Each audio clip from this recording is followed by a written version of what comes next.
এবার চলুন আমরা দেখে নেই বাড়িতে গিয়ে আমরা কি করলাম। জাম পেড়ে এগুলো আসলে কি করা হলো।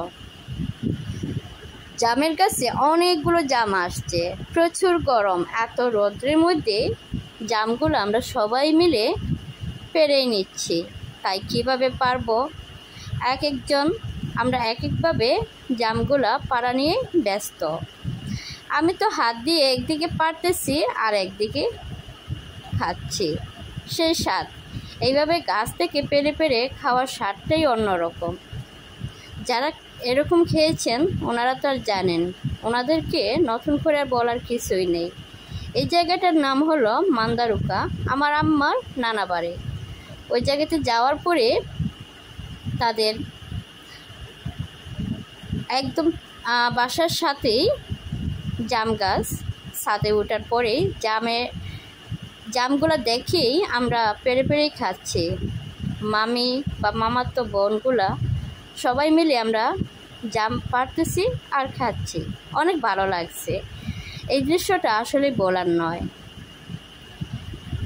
এত জাম আসছে মাশাআল্লাহ, কি বলবো। জামগুলা অনেক বড়, দেখতেও ভালো লাগছে, খেতে তো আর সেই স্বাদ।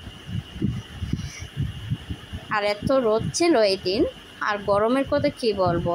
এই গরমে একটু টক যদি খাওয়া যায় স্বাদটাই বেড়ে যায়। তাই তো আমরা জামগুলা পেড়ে পেড়ে খাচ্ছি। আর জামগুলা কালো ছিল না, ওই জামগুলা ছিল একটু লাল রঙের। এই জামগুলা অনেক সুস্বাদু, মিষ্টি ছিল। দেখে মনে হচ্ছিল যেন জামগুলা পাকেই নাই, কিন্তু জামগুলা হাত দিতেই পড়ে যায়। এই তো মামাতো ভাইগুলা জাল নিয়ে জামগুলা পাড়তেছে। মামাতো বোন, ভাই, আমি, মামি, সবাই, কার নাম বলবো, সবাই মিলে আমরা জামগুলা এত রোদের মধ্যে আমরা পাড়তেছি।